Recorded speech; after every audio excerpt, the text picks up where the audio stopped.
So hello everyone, आज हम देख लेते हैं 2 जून के द हिंदू के इंपॉर्टेंट आर्टिकल्स। तो फर्स्ट आर्टिकल जो है वो यूनिवर्सिटीज़ के बारे में, उनकी ऑटोनॉमी वर्सेस अथॉरिटी के बारे में। तो जो यहाँ पे हार्वर्ड यूनिवर्सिटी यूनाइटेड स्टेट्स की है, उसकी जो ग्रांट्स हैं वो फ्रीज़ कर दिए गए, और जो उनको टैक्स एग्जम्पशन मिलता है उसके लिए भी थ्रेट किया गया गवर्नमेंट की तरफ से। तो हार्वर्ड की जो पॉलिसीज़ हैं स्टूडेंट्स प्रोटेस्ट को लेकर काफ़ी लिबरल थी, डाइवर्सिटी अलाउ करता था एडमिशन्स में, और गवर्नमेंट की जो पॉलिसीज़ हैं उससे अलाइन करने से रिफ्यूज़ कर दिया था। तो ये सब स्टेप्स ट्रंप एडमिनिस्ट्रेशन ने लिया। तो वहाँ के हार्वर्ड के प्रेसिडेंट क्या वार्न करते हैं कि पॉलिटिकल जो इंटरफेरेंस हो रहा है वो थ्रेटन कर रहा है जो यूनिवर्सिटीज़ की एग्जिस्टेंस है उसको। अब इंडिया में सिचुएशन देखें तो कई दशकों से जो है ब्यूरोक्रेट्स ने कंट्रोल किया है यूनिवर्सिटीज़ को, एकेडमिक्स ने नहीं किया है। तो इससे बेसिकली एकेडमिक जो फ्रीडम है वो श्रिंक होती है, और इवन प्राइवेट इंस्टीट्यूशंस अपने जो है फैकल्टी को प्रोटेक्ट नहीं करता है किसी भी कंट्रोवर्शियल सिचुएशन में। इससे क्या होता है, जो यूनिवर्सिटीज़ का कोर मिशन होता है वो जो कोर मिशन जैसे कि उसको क्वेश्चन करना आना चाहिए, इनोवेशन आना चाहिए, और प्रोड्यूस करे सोशली रेलिवेंट नॉलेज, ये चीज़ जो है वो हैम्पर होता है। अब यूनिवर्सिटीज़ के दो कॉन्फ्लिक्टिंग रोल्स बताए जाते हैं कि जो एग्जिस्टिंग सोशल स्ट्रक्चर है उसको प्रिजर्व करना और उसको रिप्रोड्यूस करना, और दूसरा जो उनका रोल है वो कि ऑर्थोडॉक्सी को भी चैलेंज करना। तो एक तरफ तो प्रिजर्व करना है, दूसरी तरफ चैलेंज भी करना ऑर्थोडॉक्सी को, तो ये कॉन्फ्लिक्टिंग रोल्स है। तो ऑटोनॉमी जो है वो एसेंशियल है इसको बैलेंस करने के लिए, स्ट्राइक दिस बैलेंस।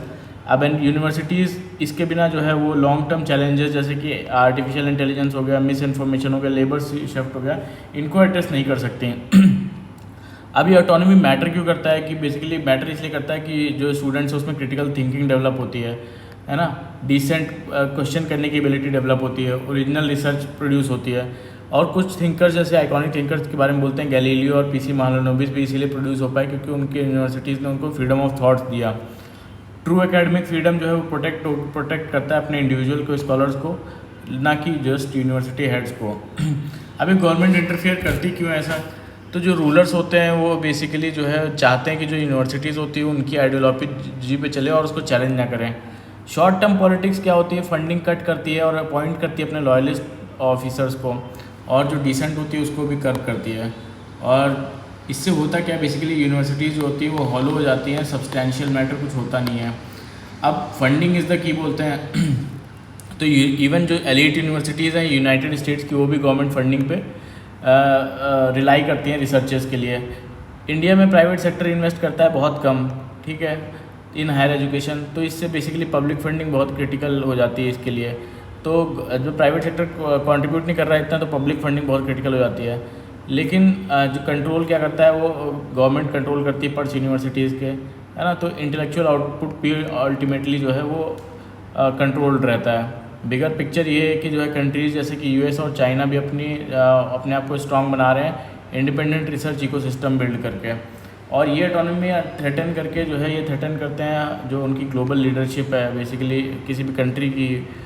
तो सिर्फ लिबरल रजीम्स ही ऐसी रजीम्स हो सकती हैं जो कि इंश्योर करें यूनिवर्सिटीज़ फंड्स मिले विदाउट एनी स्ट्रिंग्स अटैच्ड, उनका कोई मोटिव ना हो उसके पीछे। बॉटम लाइन बोलते हैं ये कि यूनिवर्सिटीज़ को ऑटोनमस स्पेस में रहना चाहिए जो कि सोसाइटल नॉर्म्स को जो है चैलेंज कर सकें, और उनको पॉलिटिकल एजेंडाज से उनको फोर्स ना किया जाए। और जैसे कि हार्वर्ड प्रेसिडेंट ने वार्न किया है कि इस ऑटोनॉमी के बिना जो उनकी आइडेंटिटी है वो रिस्क पे होती है, चाहे वो यूएस हो चाहे इंडिया में हो। जो नेक्स्ट आर्टिकल है वो इंडिया की इकॉनमी के बारे में बताता है। 2024-25 ईयर में जो रही, जो मिक्स सिग्नल देती है, तो उसमें Q4 काफ़ी अच्छा रहा, उसमें ग्रोथ 7.4% दिखी, जितना एक्सपेक्टेशन था उससे ज़्यादा। और ये पूरे ईयर की Q4 में सबसे ज़्यादा ग्रोथ रही। तो स्ट्रॉन्ग परफॉर्मेंस बोलते हैं कंस्ट्रक्शन सेक्टर में, एग्रीकल्चर सेक्टर में जो पूरा perform steadily through out perform किया, सर्विसेज सेक्टर में जिसने कि जॉब क्रिएशन किया। तो अंडरलाइन कंसर्न्स पर बताते हैं कि जो ये 6.4% 6.5% जो ग्रोथ है इस लास्ट ईयर की, वो पैंडमिक के बाद से सबसे स्लो है। इसमें मैन्युफैक्चरिंग काफ़ी कम ग्रो किया, सिर्फ 4.8%। प्राइवेट कंजम्पशन जितना होना था महाकुंभ के टाइम पे भी उतना नहीं हुआ। तो जीडीपी जो है बूस्ट जो है वो पार्शली आर्टिफिशियल भी बोलते हैं उन्होंने किया गया है, क्योंकि लास्ट क्वार्टर का, क्योंकि उसमें जो 12.7% राइज़ किया गया है नेक्स्ट टैक्स कलेक्शन में, तो रियल इकोनॉमिक एक्टिविटीज़ में नहीं हुई है। इन्वेस्टमेंट और गवर्नमेंट रोल का देखें तो कैपिटल फॉर्मेशन जो है वो भी 9.5% से ग्रो किया, जो कि फाइनली रैम्पिंग करने के लिए इंफ्रास्ट्रक्चर स्पेंडिंग में यूज़फुल रहा। तो गवर्नमेंट का क्या कहना है कि जो है 6.5% ग्रोथ जो लास्ट ईयर की रही है वो स्ट्रॉन्ग रही है ग्लोबल चैलेंजेस के बावजूद भी, और मेजर इकोनॉमीज़ जो है के में सबसे फास्टेस्ट ग्रोथ रही है। चीफ इकोनॉमिक एडवाइज़र क्या बोलते हैं कि जो है इंडिया एंटर कर रहा है फेज़ जो कि ऐसे फेज़ में जो कि स्टेबल है और लो इन्फ्लेशन ग्रोथ वाला फेज़ है। लेकिन रियल इशू क्या है कि जो है गोल ऑफ विकसित भारत जो 2047 का है उसके लिए सस्टेन्ड 8% प्लस ग्रोथ चाहिए होगी एक साल के लिए लगातार, जैसा कि इकोनॉमिक सर्वे बोलता है। और करंट ट्रैजेक्टरी जो है वो काफ़ी स्लो और स्टेडी है, ट्रांसफॉर्मेशनल नहीं दिख रही है। स्टेबिलिटी जो है का मतलब क्या है कि फीवर शॉक्स हो इकोनॉमी में लेकिन लेस चांस हो रैपिड एक्सेलरेशन का। की टेक अवेज क्या है, इंडिया जो है वो स्टेबल बन सकता है। Indian economy is stable but not firing on all cylinders. अभी क्या है, स्टेबल इंडियन इकोनॉमी बट सारी तरफ से जो है वो सेम एक्सेलरेशन नहीं है। अगर गोल हमें बनना है कि जो है डेवलप्ड कंट्री बनना है 2047 तक, तो करंट ग्रोथ इनएडिक्वेट है बोलते हैं। और गवर्नमेंट को जो है स्टेप्स लेने चाहिए सिर्फ सेलिब्रेट करने के बजाय कि रिलेटिव परफॉर्मेंस दूसरों के साथ। इंस्टीट्यूट फोकस करना चाहिए, डीप स्ट्रक्चरल रिफॉर्म करा जाए, इन्वेस्टमेंट लाया जाए और डिमांड जनरेट की जाए। नेक्स्ट आर्टिकल है वो कि इंडिया के क्रिप्टो पैराडॉक्स का है। तो इसमें अडॉप्शन बहुत ज़्यादा है लेकिन रेगुलेशन बहुत कम है। उसके बारे में है कि इंडिया अभी जो है चेन एनालिसिस 2024 में इंडिया को रैंक ग्लोबली 1 रहा है जो क्रिप्टो अडॉप्शन में। तो उसमें $6.6 बिलियन इन्वेस्ट किया गया रिटेल इन्वेस्टमेंट में, और इतनी जॉब्स भी प्रोजेक्टेड हैं, 8 लाख प्लस जॉब प्रोजेक्टेड हैं 2030 तक। तो काफ़ी ज़्यादा लार्जेस्ट और fastest growing Web3 developer basis में से है इंडिया। बट क्रिप्टो करेंसी के प्रॉब्लम ये है कि रेगुलेटरी गैप्स बहुत ज़्यादा हैं, कोई उसका क्लियर लीगल फ्रेमवर्क नहीं है। जबकि सुप्रीम कोर्ट ने बोला था कि इसके बारे में मई 2024-5 में आरबीआई ने भी इस कंसर्न्स रेज किए हैं 2013 से ही, जब 2018 में वो बैन हो गया था। बट फिर से 2020 में फिर से स्टार्ट हो गया, उस रूलिंग को ओवरटर्न किया गया। और इस पे अभी क्या है, बेसिकली टैक्स बहुत ज़्यादा लगता है लेकिन रेगुलेशन बहुत कम है। तो 10,000 के ऊपर ट्रेड करने पे आपको 1% का TDS लगता है। और कॉन्सिक्वेंसेस भी देखें अगर तो इंडियंस जो है वो 2023-24 में ऑफशोर ट्रेडिंग जो है वो $2.63 ट्रिलियन की है ना, जिससे कि 6,000 प्लस करोड़ रेवेन्यू लॉस हुआ है इंडिया को। और जो अटेम्प्ट थे कि ब्लॉक करना फॉरेन एक्सचेंजेस को, वो भी फेल हो गया। जो वर्चुअल प्राइवेट नेटवर्क्स और मिरर साइट्स जो है ये सब बाईपास कर जाती थी ऐसे जो रेगुलेशंस होते थे कि ब्लॉक करना फॉरेन एक्सचेंजेस को। तो रोल बोलते हैं इन सबका कि जो है डोमेस्टिक क्रिप्टो करेंसी जो है वो मैच्योर हो रही हैं अपने देश में और कंप्लाई भी करना चाह रही हैं, विलिंग टू कंप्लाई। और फाइनेंशियल इंटेलिजेंस यूनिट जो इंडिया की इंटेलिजेंस यूनिट है जो इन सबको देखती है, वो उसने भी साइबर सिक्योरिटी और एंटी मनी लॉन्ड्रिंग के को जो है काफ़ी स्ट्रेंथन किया है 2024 में जो हैक हुआ था क्रिप्टो करेंसी पे उसके बाद। और ये basically could serve as effective regulatory allies if supported. ये खुद भी सेल्फ रेगुलेशन भी कर सकते हैं अगर सपोर्ट किया जाए, क्योंकि खुद भी कंप्लाई करने के लिए विलिंग है ये। नीड क्या है कि इंडिया को मूव करना चाहिए टैक्स फर्स्ट पॉलिसी से कॉम्प्रिहेंसिव रिस्क बेस्ड रेगुलेशन पे पहले जाना चाहिए, फिर टैक्स फर्स्ट पॉलिसी पे आना चाहिए। प्रॉपर रेगुलेशन होना चाहिए, प्रोटेक्ट करना चाहिए इन्वेस्टर्स को और कैपिटल रिटेन करना चाहिए। जैसे 6,000 से प्लस ज़्यादा करोड़ का बाहर चला गया हमारा रेवेन्यू, एंड सपोर्ट करना चाहिए इनोवेशन रिस्पॉन्सिबली। जो नेक्स्ट आर्टिकल है वो बेसिकली असम के सिविलियंस को आर्म करने के बारे में है जो। तो इसमें बोलते हैं कि वो रिस्की स्टेप क्यों हैं कि असम की बीजेपी लेड गवर्नमेंट ने प्लान किया है कि जो आर्म लाइसेंसेस देंगी तो बेसिकली किसको, जो इंडिजिनस पीपल्स हैं जो रिमोट एरियाज़ में रहते हैं बांग्लादेश के बॉर्डर के, ये बोल के कि वहाँ पे सिक्योरिटी कंसर्न्स हैं। तो वहाँ के जो चीफ मिनिस्टर है वो क्लेम करते हैं कि वहाँ के लोगों को, ऐसे लोगों को कॉन्फिडेंस बूस्ट करने के लिए दिया गया है और सेफ्टी के लिए दिया गया है, न कि उन लोगों के लिए जो इंटरस्टेट बॉर्डर्स के आसपास है। ठीक है, अब ये कंसर्निंग क्यों, क्योंकि अब आर्म तो कर दिया लेकिन बहुत ब्लर लाइन है सिटीजन्स और लॉ एनफोर्समेंट के बीच में, है ना। ये खुद भी जो है इंटर कम्युनिटी कॉन्फ्लिक्ट का कारण बन सकता है और जो आर्म्स का जो है वो और ज़्यादा बढ़ सकते हैं सिविलियंस के बीच में।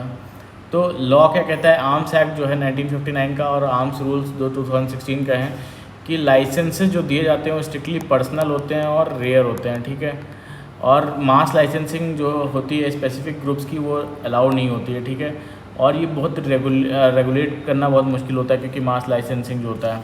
हिस्टोरिकल वार्निंग में बोलते हैं कि सिमिलर पॉलिसी जो छत्तीसगढ़ में थी 2000 में आया था, उसकी वजह से ह्यूमन राइट अब्यूज़ बहुत ज़्यादा हो गए थे और सुप्रीम कोर्ट की रूलिंग जो है उसको अनकॉन्स्टिट्यूशनल बताया था।